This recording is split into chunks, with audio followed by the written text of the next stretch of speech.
மீன ராசிக்கு அதிபதியாக இருக்கக்கூடிய குரு பகவான் உங்களுடைய ராசிக்கு 3ஆம் இடத்தில் சஞ்சாரம் பண்ணிட்டு இருக்காருங்க. உங்களுடைய முயற்சிகளில் வெற்றிகள் தேடி வரும். திருமண தொடர்பான முயற்சிகள் பண்ணுறீங்களா, தாராளமாக வெற்றிகள் தேடி வரும். ஏன்னா குரு பகவானுடைய 9ஆம் பார்வை லாபஸ்தானமான 11ஆம் இடத்தில் பதிக்கின்றது. இது மட்டும் இல்லைங்க, உங்களுடைய ராசிக்கு பாக்யாதிபதி என்று சொல்லக்கூடிய செவ்வாய் பகவான் 4ஆம் இடத்தில் வக்ரகதி பெற்று சஞ்சாரம் பண்ணிட்டு இருக்கார்.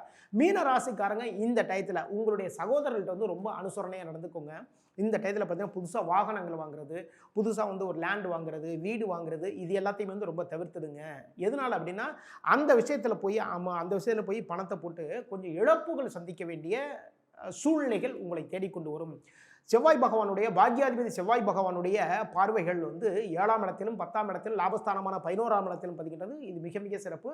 திருமண தொடர்பான விஷயங்களில் ரொம்ப கவனமாக இருந்துக்கோங்க, கேர் எடுத்துக்கோங்க. தொழில் சம்பந்தமான விஷயத்திலையும் வந்து பார்த்தீங்கன்னா ரொம்ப கேர் எடுத்துக்கோங்க. அதேமாரி வந்து லாபங்கள் நம்ம நினைச்ச மாதிரி லாபங்கள் வரணும்னு நினைக்காதீங்க. லாபம் வந்து இந்த வாரத்தில் கொஞ்சம் குறைவாகத்தான் வரும். இந்த வாரத்தில் குரு பகவான் வழிபாடு பண்ணுங்க. குரு பகவான் வழிபாட்டின் மூலமாக இந்த வாரம் உங்களுக்கு சக்சஸான வாரமாக மாறும்.